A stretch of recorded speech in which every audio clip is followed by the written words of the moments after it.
Hello friends, welcome to my channel. எல்லாரும் எப்படி இருக்கீங்க? எல்லாரும் நல்லா இருக்கீங்கன்னு நான் நம்புறேன். என் புருஷன் 2 days இந்தியா போயிருந்தாங்க. அதனால வீட்ல வந்து நிறைய பொருள் கொடுத்து விட்டுருக்காங்க. என்னெல்லாம் கொடுத்துருக்காங்கன்னு பாப்போம். ஸ்வீட் வந்து என் ஹஸ்பண்ட் ஏர்போர்ட்ல இருந்து வாங்கிட்டு வந்திருக்காங்க. இது மாம்பழ சீசன், அதனால மாம்பழம் இல்லாம எப்படி? பசங்களுக்கும் மாம்பழம்னா ரொம்ப பிடிக்கும். அதனால மாம்பழம் கொடுத்து விட்டுருக்காங்க. எவ்வளோக்கு எவ்வளோ எடுத்துகிட்டு வர முடியுமோ அவ்வளோ எடுத்துகிட்டு வந்திருக்காங்க. எல்லாமே நல்லா பழுக்கிற ஸ்டேஜில் எடுத்துகிட்டு வந்திருக்காங்க. கொஞ்சம் காயாகவும் எடுத்துகிட்டு வந்திருக்காங்க, இங்கே பழுக்க வச்சு சாப்பிட்லான்னு சொல்லிட்டு. பசங்களாம் இருக்கிறதுனால கடலைப்பருப்பு சட்னி வந்து நாங்கள் அதிகமாகவே யூஸ் பண்ணுவோம். ஊருக்கு எப்போ போனாலுமே அதை நாங்கள் எடுத்துகிட்டு வருவோம். ஊரில் ஃப்ரெஷ்ஷாகவே கிடைக்கும், அதனால் அதுவுமே கொடுத்து விட்டுருக்காங்க. பசங்களுக்கு தேவையான பேஸ்ட்டு, ப்ரெஷ்ஷு, ஷாம்பு இதுவுமே ஆர்டர் பண்ணியிருந்தேன். அதுக்கப்புறம் பசங்களுக்கு வந்து ஸ்டோரி புக்கு, இப்போ அவங்களுக்கு ரைட்டிங் ப்ராக்டிஸ்லாம் கொடுக்கணும்னு சொல்லிட்டு அது சம்மந்தமான பொருள் எல்லாமே நான் அமேசானில் முன்னாடியே ஆர்டர் பண்ணியிருந்தேன்.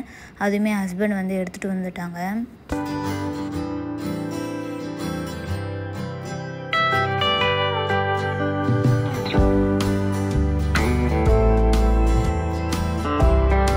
இந்த பாக்ஸ் ஃபுல்லாகவே மாங்காய் தான் இருக்குது. இது எல்லாமே பழுக்க வைக்க வேண்டிய மாம்பழம்.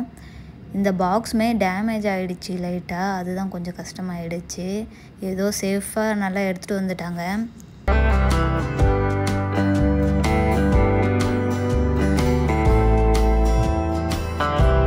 இருக்கிறதுல முக்கியமான மெயின் பீஸே இது தாங்க, பலாப்பழம். ஊர்லேருந்து எப்படியோ கொண்டு வந்துட்டாங்க. பலாப்பழ சீசனுக்கு பலாப்பழத்தை விட்டு வைப்போமா என்ன? இதுவுமே எடுத்துகிட்டு வந்தாச்சு. லக்கேஜில் உருண்டு வந்ததில் அங்கங்கே கொஞ்சம் லைட்டாக டேமேஜாக இருந்தது. மற்றபடி அழிச்சப்போ உள்ள சோலை எல்லாமே நல்லா தான் இருந்தது.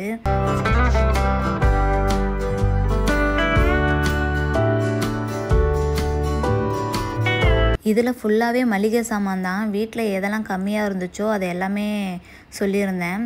அது எல்லாமே வாங்கிட்டு வந்திருந்தாங்க.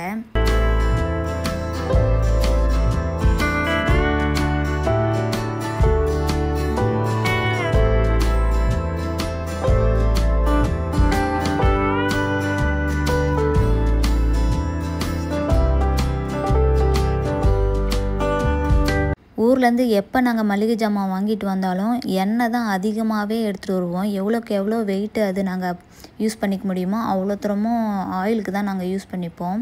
ஏன்னா எண்ணெயோட விலைலாம் வந்து இங்கே எக்ஸ்பென்சிவாக இருக்கும். அதனால் வீட்டிலே வந்து எண்ணெய் ஆடி கொடுத்துருவாங்க. இது எல்லாமே மல்லாட்டை எண்ணெய்.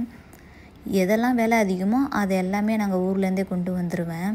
பசங்க வந்து இந்த வத்தல் பொரிச்சு கொடுத்தப்ப நல்லா விரும்பி சாப்பிட்றாங்கன்னு சொல்லிட்டு அவங்க அப்பா வந்து இவ்வளோ தூரம் வாங்கிட்டு வந்துட்டாங்க. இந்த முந்திரி பருப்புமே எங்கள் ஊரில் விளைஞ்சது தான். இது வந்து ஃபஸ்ட்டு குவாலிட்டி மாரி இருக்கும், செமையாக இருக்கும். எங்கள் வீட்டில் ஸ்டாக் இல்லாததுனால பக்கத்தில் வாங்கி கொடுத்துருக்காங்க. இது ரொம்பவே டேஸ்ட் அவ்வளோ சூப்பராக இருக்கும். இந்த முந்திரி பருப்பு வந்து வீட்டில் தெரியாமல் என் வீட்டுக்காரர் வந்து கடையில் வாங்கிட்டாங்க. இது வந்து நம்ம குக்கிங்க்கு யூஸ் பண்ணிக்க வேண்டியதான். இது நெய்யுமே சுத்தமான நெய். எங்கள் ஊரில் வந்து ஒருத்தவங்க சேல் பண்ணிகிட்டு இருக்காங்க. எப்பயுமே அங்கே தான் வாங்குவோம். கிட்ஸுக்கெலாம் நெய் கொடுக்கறதுனால எப்பயுமே இது அதிகமாகவே ஸ்டாக் வச்சுருப்போம். இப்போயுமே இது வீட்டில் இருக்குது, இருந்தாலுமே எக்ஸ்ட்ரா வாங்கிட்டு வந்திருக்காங்க. உளுந்து, நாட்டு சர்க்கரை இதுவுமே விலை அதிகம், அதனால் இதையுமே ஊர்லேருந்து எடுத்துகிட்டு வந்தாச்சு. இந்த வத்தலெல்லாம் இப்போ தான் கவனித்தேன். எல்லாமே வித்தியாசமான டிசைனில் இருக்குது. இந்த ஏபிசிடிலாம் இது தான் நான் ஃபஸ்ட் டைம் பார்க்குறேன். நல்லாயிருக்கு. பசங்களுமே கொஞ்சம் இன்ட்ரெஸ்ட்டாக எடுத்து சாப்பிடுவாங்க.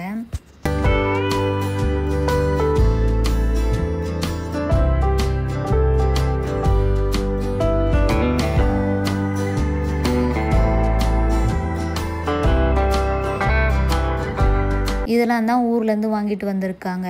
இதெல்லாம் கொஞ்சம் தான். நானுமே ஊருக்கு போயிட்டு ரிட்டர்ன் வந்தோன்னா இதை விட பல மடங்கு வாங்கிட்டு வந்திருப்போம்.